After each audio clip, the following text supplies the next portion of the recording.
Welcome to the Winter Palace. It's one of St. Petersburg's most visited tourist attractions, comprising of 1,500 rooms, 117 staircases, 1,945 windows, and 1,786 doors. The principal facade of this green and white Baroque palace is twice as long as the Buckingham Palace.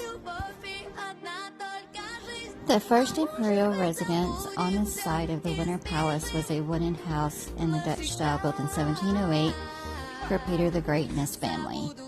This was replaced in 1711 by a stone building, the remains of which form the foundations of the Hermitage Theatre. Parts of this original palace have now been restored and are open to the public. Empress Anna Ivana was the first of Peter's descendants to reconstruct the palace.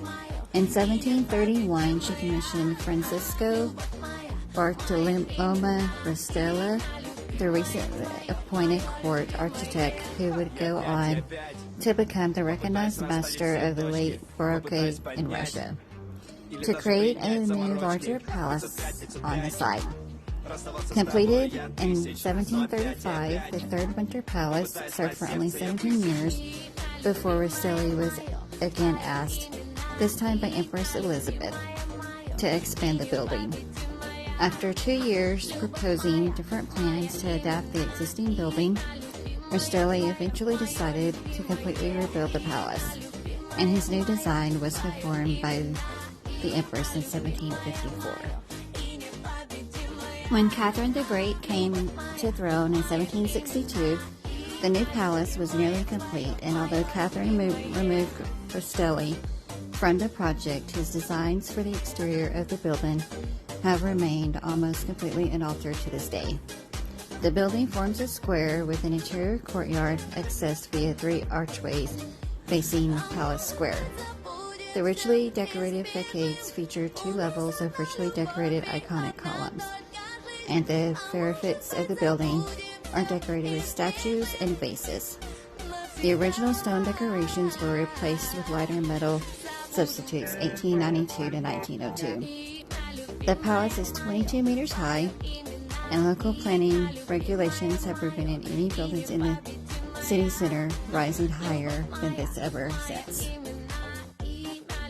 Within the Winter Palace, continual improvements and revisions were made to the interiors throughout the 18th and 19th centuries. In the 1780s and 1790s, Giacomo Corangi and Ivan Storov created a new invalid of staterooms overlooking the Neva River. Under Emperor Nicholas I, added the 1812 War Gallery in 1826. In December 1837, fire broke out in the Winter Palace, destroying nearly all the palace interiors and only being prevented from spreading to the priceless art collections in the Hermitage, with the prior destruction of 3 passages leading between the 2 buildings. Nicholas ordered that reconstruction of the palace be completed within 1 year, a monumental effort considering the construction technologies of the day. The lavish interiors were recreated under the supervision of Vasily Stasov, while his fellow architect Alexander Brulov added new designs and more contemporary styles. Alexander II was the last of Tsars to generally use the Winter Palace as his main residence. After his assassination in 1881, it became clear that the palace was too large to be properly secured. The first attempt of his life the year before had been a bomb that damaged several rooms of the palace and killed 11 guards. Alexander III and Nicholas II both set up their family residence at suburban palaces, the former at Gotchin and the later at Alexander Palace in Tarsus Selo.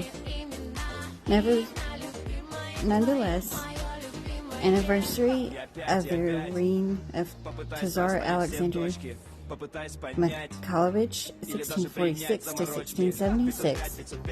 The second Romanov held in 1903 was the last major event hosted by the Emperor's family at the Winter Palace.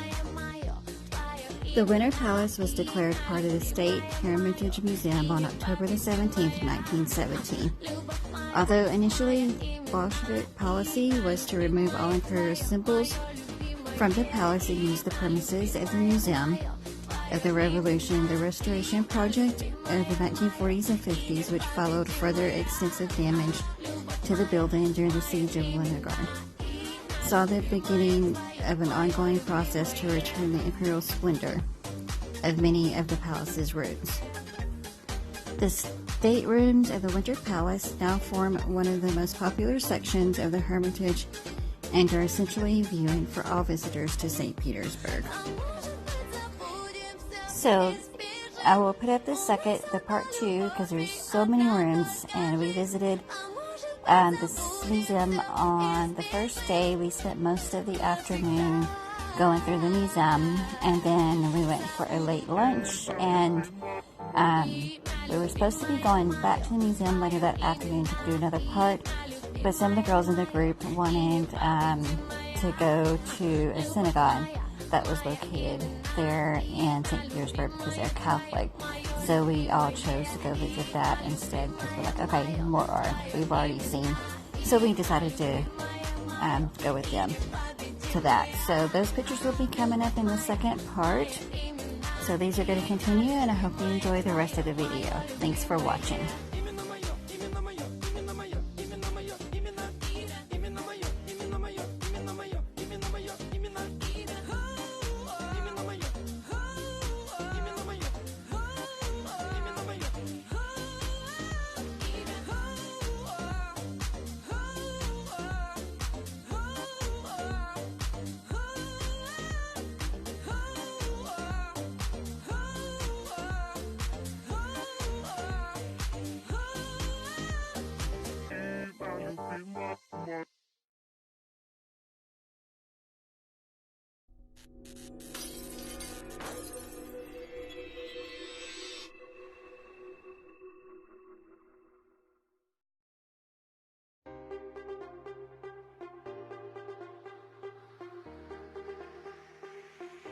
А может быть, забудем все и сбежим. У нас одна любовь и одна только жизнь. А может быть, забудем все и сбежим навсегда. Забуду имя, любимое мое, твое имя, любимое мое, и непобедимая любовь моя, моя имена.